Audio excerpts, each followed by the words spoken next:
Firebase Buttons, Quang Tri Province, South Vietnam, July 18, 1969. The heat was a living thing. It wrapped around Private First Class Marcus Webb like a wet wool blanket as he fed another belt of 7.62mm ammunition into the M60 machine gun. His hands moved automatically now, muscle memory from thousands of training rounds back at Fort Polk. But nothing at Fort Polk had prepared him for this. "Contact left," somebody screamed. Webb swung the pig, that's what they called it, the pig, toward the tree line. His assistant gunner, Jimmy Ramirez from El Paso, slapped his shoulder. Good to go. Webb's thumbs found the butterfly trigger. The M60 roared to life, 23 pounds of American engineering spitting 550 rounds per minute into the jungle. Tracers carved red lines through the green darkness. Brass casings ejected in a glittering arc, tinkling against the sandbags. Then it happened. The gun stopped. Not a clean stoppage, not a simple jam. The bolt had sheared, just snapped. Webb stared at the smoking weapon, his mind refusing to process what his hands were telling him. In the middle of a firefight, his primary weapon, the squad's primary weapon, had transformed from the most lethal thing on the firebase into 30 pounds of useless metal. "Get it running!"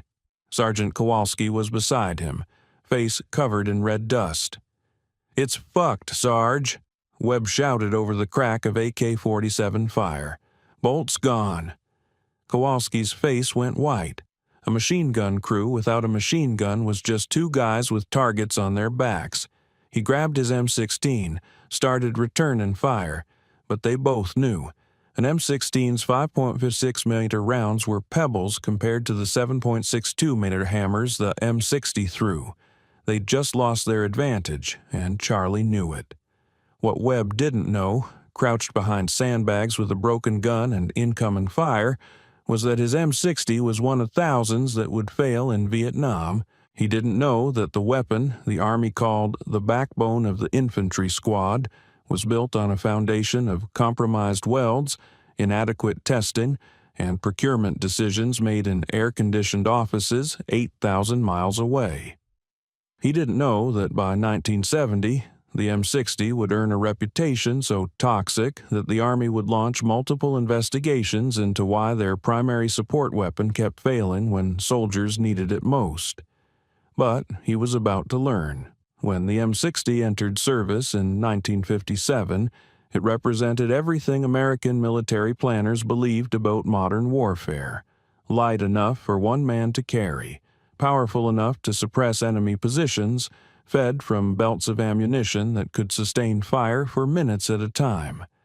The M60 was supposed to give American infantry squads a decisive advantage. Sustained, mobile firepower that could break up enemy formations and dominate the battlefield. The M60 machine gun gives us capabilities we've never had before. Brigadier General William B. Rawson told a Pentagon briefing in 1963. It's lighter than the Browning M1919 it replaces, more reliable than anything in the Soviet inventory, and it puts firepower at the squad level where it can do the most good. The specifications looked impressive on paper. At 23 pounds, the M60 weighed half what the old Browning did. It fired the NATO standard 7.62 51mm round, the same cartridge used in the M14 rifle, which meant simplified logistics. Its 550 round per minute rate of fire struck a balance between ammunition conservation and suppressive capability. The gas-operated system was borrowed from German designs, specifically the MG-42 and FG-42, tested and proven in World War II. When the first units arrived in Vietnam in 1965, many soldiers viewed the M60 with something approaching reverence. Machine gunners were the kings of the infantry platoon.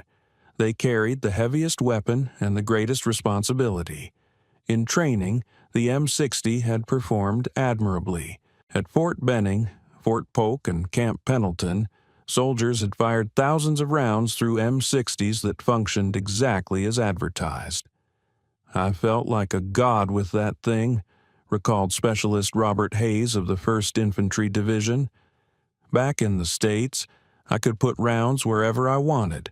Controlled bursts, traversing fire, you name it. I thought, this is what's going to keep my squad alive." The doctrine was straightforward. The M60 gunner and assistant gunner formed the base of fire. When a squad made contact, the machine gun would suppress the enemy while riflemen maneuvered. The gunner's job was to make the enemy keep their heads down, to pour so much lead into their position that they couldn't effectively return fire. It was fire superiority through volume and velocity. Pentagon planners assumed that American technological superiority would translate directly into battlefield dominance.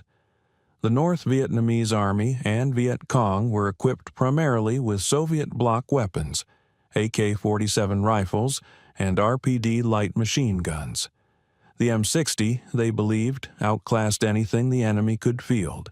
Higher rate of fire, longer effective range, better penetration, American machine gunners would dominate every engagement. What they didn't account for was Vietnam itself. The M60's problems revealed themselves slowly, like a disease with a long incubation period. The first warnings came in late 1965 and early 1966, scattered after action reports from units in the Central Highlands and along the demilitarized zone. Machine guns experiencing excessive wear, feed mechanisms jamming, barrels wearing out faster than expected. At first, commanders attributed these issues to insufficient maintenance or inexperienced gunners. The Army had trained these soldiers after all. They knew how to maintain their weapons. But the reports kept coming. Operation Masher, White Wing, January-March 1966, Binh Dinh Province. The 3rd Brigade, 1st Cavalry Division conducted a search and destroy operation in the An Lao Valley. After-action reports noted that 23% of M60s experienced significant malfunctions during sustained firefights. The failures ranged from feed issues to catastrophic parts breakage. Several machine gunners were wounded or killed when their weapons failed during critical moments. "We had 5 guns in the company," remembered Sergeant First Class Arnold Palmer, a platoon sergeant with the 1st Cavalry. "By the end of Masher, 2 were deadline for parts we didn't have, 1 had a cracked receiver, and the other 2 were running on borrowed time.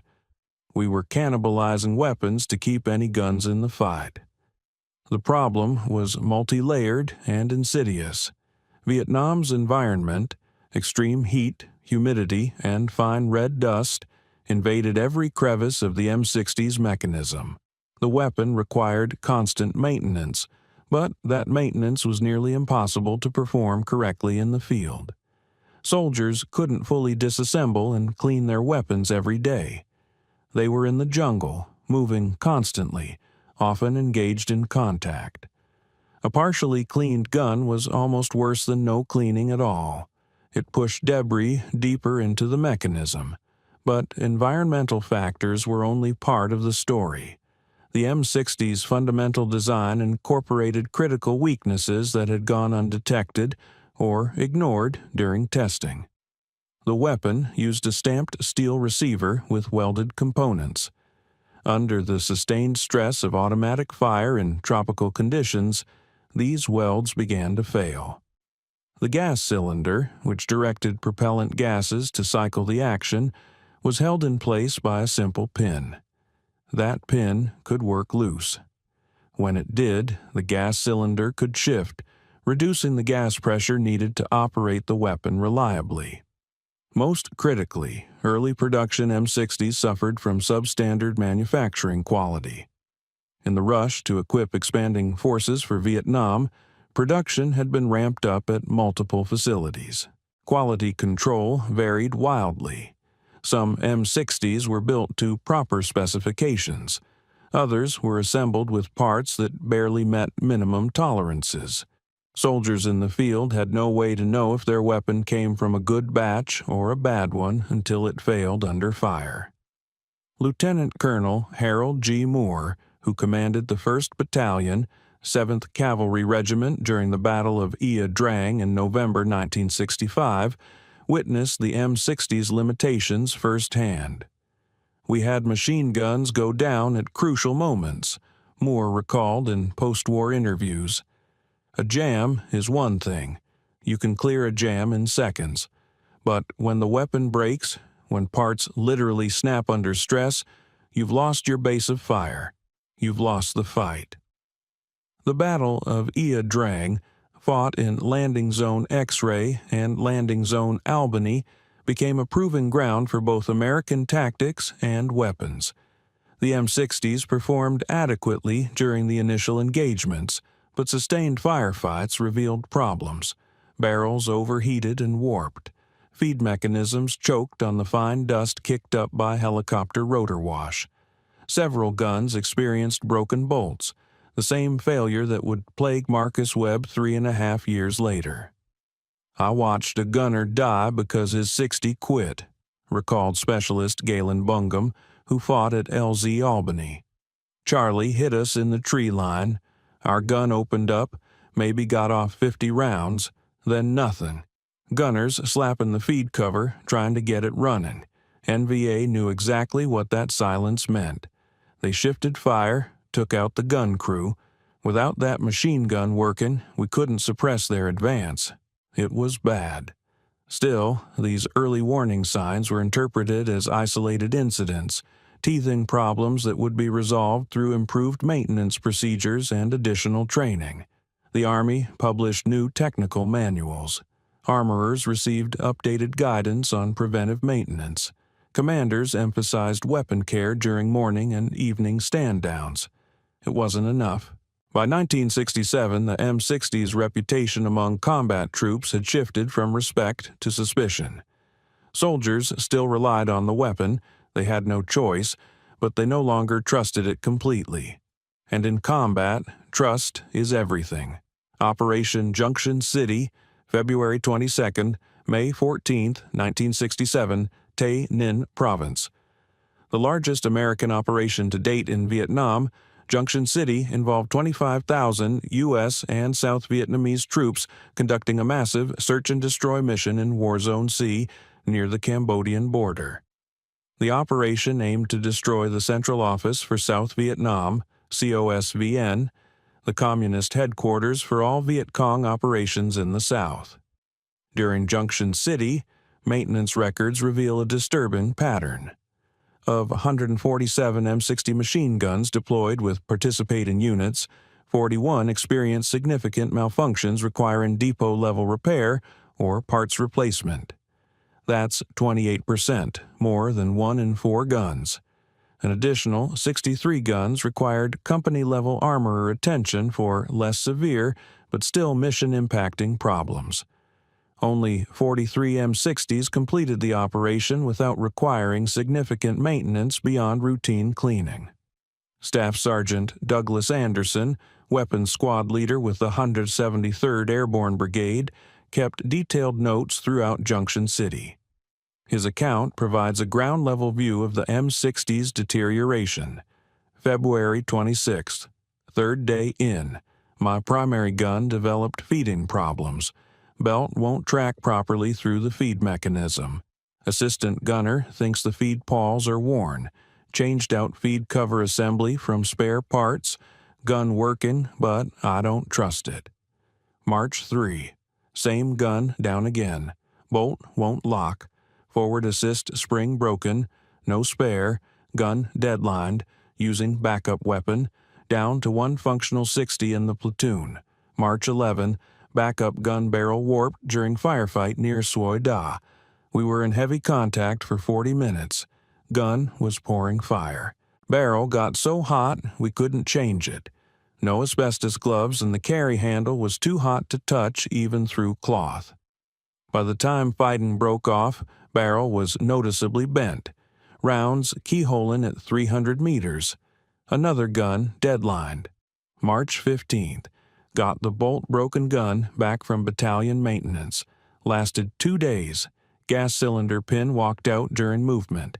Didn't notice until we tried to fire. Gun just went click. In the middle of an ambush. Fucking useless. March 28th. We're cross-leveling parts from 3 broken guns to keep one running. This is insane. We're supposed to be the best-equipped army in the world. Anderson's frustration echoed across American units in Vietnam. The M60's failures followed predictable patterns, each rooted in specific design or manufacturing defects. The bolt problem. The M60's bolt was machined from a single piece of steel and contained the firing pin. Under sustained use, especially in Vietnam's heat, the bolt could develop stress fractures. Once cracked, the bolt could shatter during firing, rendering the weapon inoperative. Broken bolts were the most catastrophic failure because they required depot-level replacement. A platoon couldn't fix this in the field. Feed mechanism. Failure. The M60 used a complex feed system involving pawls, slides, and springs to move the ammunition belt through the weapon. This mechanism was exposed to dirt and debris every time the feed cover opened. The small parts could wear, break, or become fouled. When the feed mechanism failed, the gun might fire 1 round, or 5, or 20, then stop. Unpredictability in combat is often worse than outright failure because soldiers hesitate to rely on unreliable weapons. Gas system issues. The gas cylinder and piston assembly captured propellant gases to cycle the weapon's action. If the gas cylinder pin worked loose, and it did frequently, gas pressure dropped. The weapon might short stroke, failing to fully cycle and extract the spent casing. This created dangerous malfunctions where a live round could be chambered behind an unfired round. Barrel wear and overheating. The M60's quick-change barrel system was elegant in theory. In practice, the barrels wore out faster than supply chains could replace them. Standard guidance called for barrel changes every 200 to 300 rounds during sustained fire. In a heavy firefight, a machine gunner could expend 200 rounds in 90 seconds. The barrel change procedure required removing the bipod, depressing a barrel latch, and pulling the hot barrel clear while inserting a fresh one. With proper gloves and a trained crew, this took about 10 seconds. In combat, under fire, with no gloves and adrenaline shaking your hands, it took longer, sometimes fatally longer. I saw a gunner get hit trying to change a barrel, recalled Corporal William Matthews, 9th Infantry Division. We were taking fire from a village tree line. His barrel was glowing red, literally glowing. He knew he had to change it or the gun would quit. He stood up to get leverage, exposed himself for maybe 3 seconds. AK round took him in the chest. His assistant finished the barrel change and kept firing. That's what it took. One guy died so the gun could keep working. The official Army position, articulated in technical bulletins and commander guidance, emphasized proper maintenance as the solution. But soldiers in the field knew this was inadequate. You couldn't perfectly maintain a weapon in a combat zone. You couldn't keep dust out of mechanisms when you were humping through rice paddies and sleeping in mud. You couldn't perform depot-level maintenance on a firebase that might get overrun tonight. What soldiers needed was a weapon that worked despite imperfect conditions. The M60 wasn't that weapon. North Vietnamese and Viet Cong forces quickly learned to exploit the M60's vulnerabilities. Communist tactical doctrine emphasized careful observation of American weapons and techniques. Within months of encountering M60-equipped units, NVA and VC fighters had developed counter-tactics. When we heard the American machine gun start firing, we counted, explained former NVA soldier Nguyen Van Tien in a 2001 interview. We counted the bursts. We knew that after sustained fire the gun would need a barrel change or would overheat. That was when we attacked. We also listened for the sound of the guns stopping unexpectedly. That sound, the silence when there should be firing, that was the sound of opportunity. Communist forces employed hugging tactics, closing to within hand grenade range of American positions. At close range, the M60's advantages disappeared. Its sustained firepower mattered less when the enemy was 20 meters away instead of 200. The weapon's weight and bulk became liabilities in close quarters fighting. A machine gunner with a jammed M60 at close range was nearly defenseless. The Battle of Ong Than, October 17, 1967, demonstrated how NVA forces could nullify American firepower advantages through aggressive tactics and knowledge of American weapons limitations. Black Lions, the 1st Battalion, 28th Infantry Regiment, 1st Infantry Division, walked into an ambush in the jungle near the Cambodian border. The NVA 271st Regiment had prepared the killing ground carefully. They initiated the ambush at extremely close range within 30 meters. American machine guns opened fire immediately, but the compressed engagement distance meant M60s had minimal time to suppress the attack before NVA soldiers were among the American positions. Several M60s malfunctioned early in the battle. One gun's feed mechanism jammed. Another's bolt broke after approximately 100 rounds. A third gun simply stopped firing. Post-battle inspection revealed the gas cylinder had shifted, reducing gas pressure below operational levels. Without sustained machine gun fire to suppress the NVA assault, American defensive positions crumbled. 64 Americans died that day, including Battalion Commander Lieutenant Colonel Terry Allen, Jr., son of the World War II general. The guns we counted on weren't there when we needed them, recalled Sergeant Michael Arias, one of the survivors. I'm not blaming the gunners. They did everything right. But when your primary weapons fail under fire, tactics don't matter. Training doesn't matter. You're just fighting with what works, and that day, not enough worked. The NVA also adapted their own weapons employment. The Soviet-designed RPD light machine gun, firing the intermediate 7.62 39mm cartridge, couldn't match the M60's range or sustained fire capability. But the RPD was simpler, more reliable, and easier to maintain in field conditions. It worked when it needed to work. NVA machine gunners accepted shorter range and less suppressive power in exchange for weapons that functioned consistently.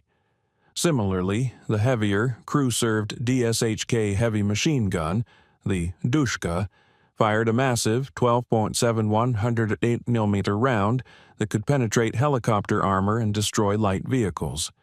While the DSHK couldn't be carried by one man like the M60, it provided communist forces with a reliable, devastating heavy weapon.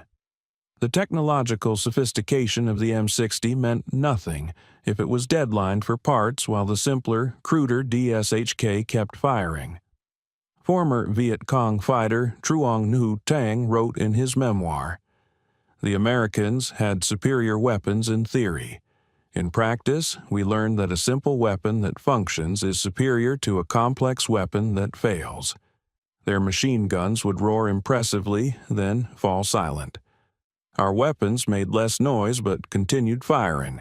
In a jungle fight, this is victory." Firebase Ripcord, Thua Tien Province, March to July 1970. By 1970, the M60's reputation had deteriorated to the point where soldiers openly questioned its reliability. Firebase Ripcord, a remote artillery base near the A Shao Valley, became a focal point for the M60's failure and the human cost of unreliable weapons. Ripcord was surrounded by NVA forces almost from the day it was established. The firebase was intended to support operations in the A Shao Valley, but instead became besieged. For 23 weeks, the 2nd Battalion, 506th Infantry Regiment, and supporting units fought continuous battles against NVA regulars equipped with mortars, rockets, and heavy weapons. Machine gun maintenance became an obsession. Armorers worked around the clock attempting to keep M60s functional. Master Sergeant James Gardner, the battalion's senior weapons specialist, recalled the desperate measures employed. "We were robbing parts from every broken gun to keep a few running. I had gunners bringing me weapons with catastrophic failures. Receivers cracked, bolts sheared, barrels shot out. We couldn't get replacement parts. Supply couldn't keep up. So we did things that would get you court-martialed in garrison. We mixed and matched parts from different weapons. We fabricated makeshift replacements. We pushed guns way past safe service life because we had no choice." The siege of Ripcord lasted until July 23, 1970, when the firebase was evacuated under heavy fire. Total American casualties: 75 killed, 463 wounded. Post-battle assessments revealed that mechanical failures of crew-served weapons, primarily M60 machine guns, had contributed to defensive failures during multiple NVA assaults. Captain Pete Jensen, a company commander at Ripcord, filed a scathing after-action report. "My machine guns failed at a rate exceeding 40% during sustained contact. These failures directly resulted in casualties. Soldiers died or were wounded when base of fire elements could not suppress enemy maneuvers due to weapon malfunctions. This is unacceptable. We are sending men into combat with weapons we know are inadequate." Jensen's report joined a growing stack of similar complaints reaching the Pentagon. By mid-1970, the Army could no longer ignore the M60's problems. The weapon that was supposed to provide decisive firepower advantage had become a liability. Congressional inquiries began. The House Armed Services Committee questioned Army procurement officials about M60 quality control. Internal Army investigations examined manufacturing standards, maintenance procedures, and design deficiencies. What they discovered was damning.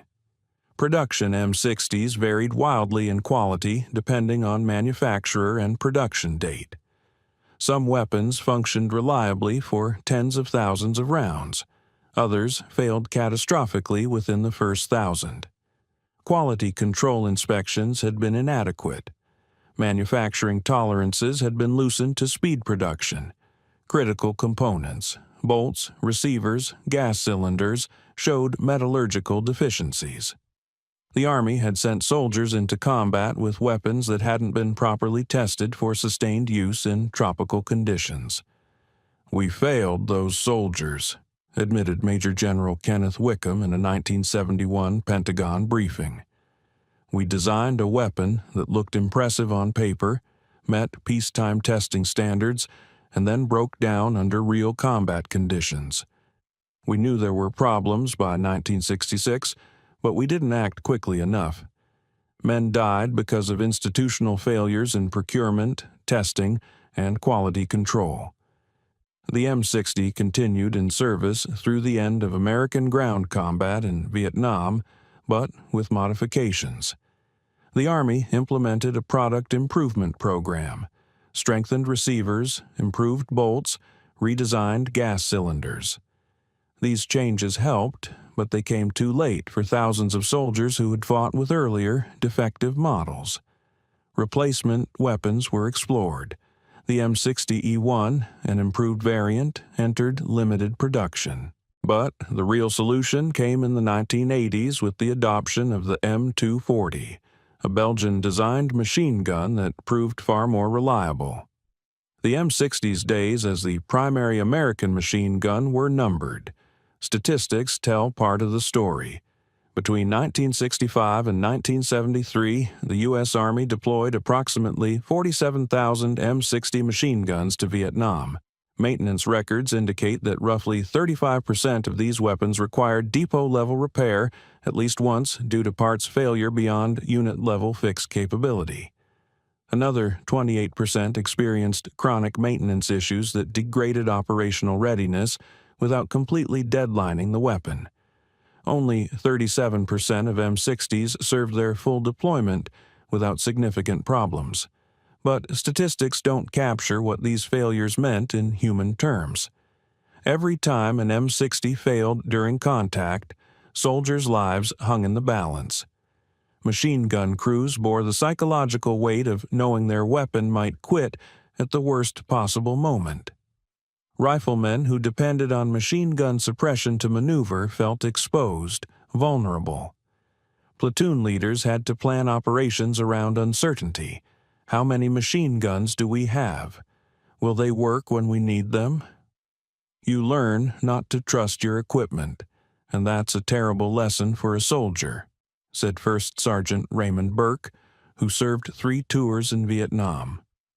We teach soldiers that American weapons are the best in the world, that our gear gives us an edge. Then they get to Vietnam, and their machine gun breaks in the middle of a fight. What are they supposed to think? They start questioning everything. That doubt, that loss of confidence, it's corrosive. It affects morale, cohesion, combat effectiveness. Vietnamese soldiers on the receiving end of M60 fire developed their own perspective. When the American machine gun worked, it was terrifying, recalled Nguyen Thanh Binh, NVA veteran. The volume of fire, the accuracy, it could cut down entire squads. But we learned to wait. Sooner or later, every American machine gun stopped. They would struggle with it, trying to make it work again. Those moments saved many of our lives. The failure of the M60 represented more than just a mechanical problem. It symbolized the broader challenges American forces faced in Vietnam. Sophisticated weapons and tactics designed for conventional warfare proving inadequate for counterinsurgency. A supply and maintenance system optimized for European battlefields struggling in jungle conditions, institutional reluctance to acknowledge and rapidly correct problems that became apparent in combat. The M60 should have been the story of American technological superiority, wrote military historian John McManus. Instead, it became a cautionary tale about the dangers of inadequate testing, compromised quality control, and the human cost of fielding weapons before they're truly ready for combat conditions. The M60 was never formally banned. No official document prohibited its use or declared it unsafe. But its reputation became so damaged that units sought alternatives whenever possible. The modified M60E1 models introduced in the early 1970s addressed many, though not all, of the original's deficiencies. By the time these improved weapons arrived in significant numbers, American ground combat operations were winding down. The weapon's ultimate replacement, the M240, borrowed heavily from lessons learned through the M60's failures. The M240 used a fundamentally different design derived from the Belgian FN MAG, a weapon with proven reliability in diverse conditions. Its heavier construction and simpler gas system made it more forgiving of imperfect maintenance. Most importantly, it worked consistently, the baseline requirement that the M60 often failed to meet. Veterans organizations and military historians have debated how many casualties can be directly attributed to M60 failures. The number is impossible to calculate precisely. How do you count the soldier wounded when his machine gun jammed, preventing suppressive fire? How do you quantify the patrols that avoided necessary maneuvers because they couldn't rely on their base of fire? The direct deaths are documented in after-action reports. The indirect costs remain unknown. What is clear is that the M60's problems undermined soldiers' confidence in their equipment and, by extension, in the institutions that supplied them. This erosion of trust extended beyond a single weapon.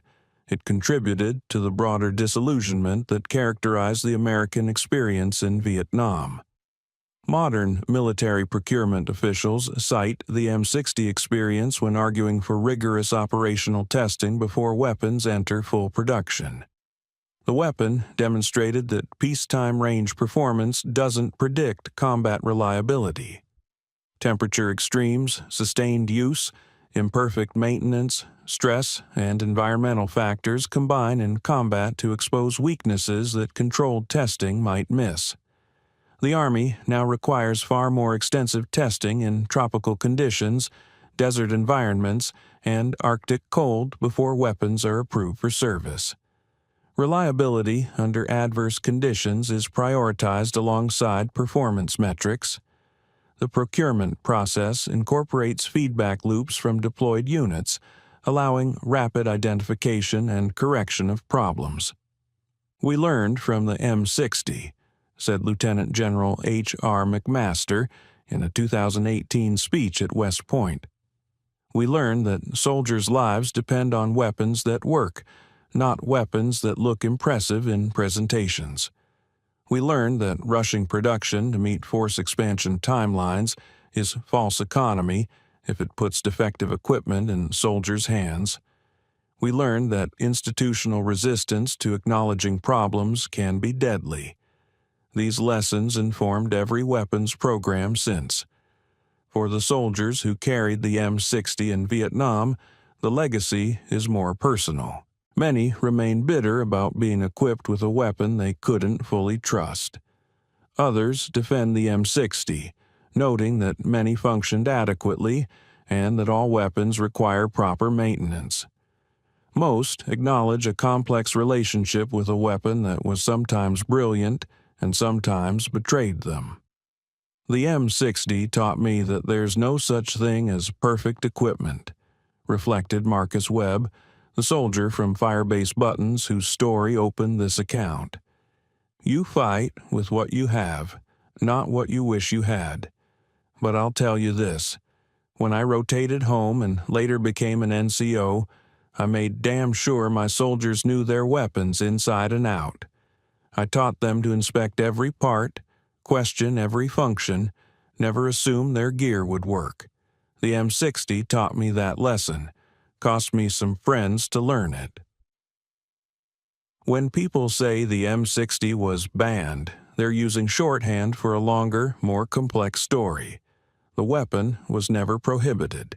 It was replaced, gradually and inevitably, by machines that performed its mission more reliably. It was abandoned by soldiers who lost faith in it, one jammed belt and broken bolt at a time. It was superseded by institutional recognition that good enough isn't good enough when lives hang in the balance. The M60's story isn't really about a machine gun. It's about the contract between institutions and the people they send into danger. It's about the obligation to provide tools that work when they're needed most. It's about the human cost of inadequate testing, compromised quality control, and institutional inertia. The soldiers who fought with the M60 in Vietnam deserved better. Some got weapons that performed admirably. Too many didn't. The difference between a working M60 and a failed one was often measured in lives, American and Vietnamese alike. That's why, when Marcus Webb finally rotated home to South Carolina in 1970, he brought his M60 bolt with him, the one that had cheered at Firebase Buttons. He kept it in a drawer for decades, a jagged piece of steel that represented everything that had gone wrong, not just with a weapon, but with the decisions that put that weapon, that flawed, inadequate, insufficiently tested weapon, in his hands when his life depended on it.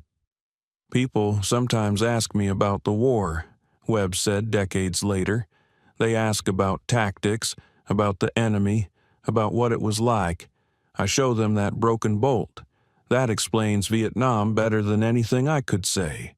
We were brave, we were well-trained, we were committed, but we were fighting with equipment that wasn't ready, in a war we didn't understand, using tactics that didn't work. That bolt is my answer. That's what I learned in Vietnam."